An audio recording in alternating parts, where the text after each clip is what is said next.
En Chine, dans son rapport portant sur les prix des logements au mois de juin, le Bureau national des statistiques affirme que l'augmentation des prix des bâtiments neufs s'est ralentie en juin. Il est également évoqué des disparités en fonction des villes étudiées.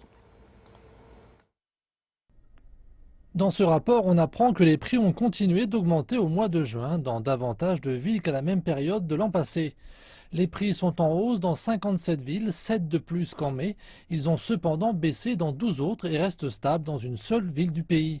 Shenzhen, Xiamen et Shanghai apparaissent en haut du tableau. Le marché immobilier de Shenzhen a même progressé de 47% en glissement annuel. Sur une base mensuelle, les prix des logements ont progressé dans moins de villes qu'annuellement.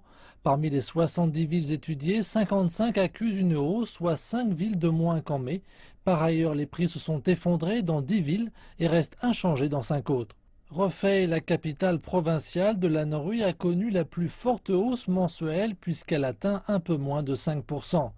À l'opposé, la progression des prix dans les villes du premier tiers comme Beijing et Shanghai n'a que peu changé en glissement annuel. Le taux de croissance des prix du logement s'est ralenti. L'immobilier augmente, mais la progression des prix diminue. La situation est évidente. Je pense que cette tendance se poursuivra dans la seconde moitié de l'année. Au cours des 6 premiers mois, les prix des logements ont beaucoup varié en fonction des villes.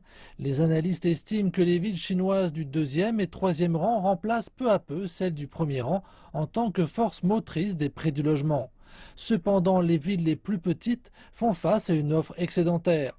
La China Index Academy estime qu'à la fin de cette année, les ventes de logements auront progressé de 13,3 à 15,3%.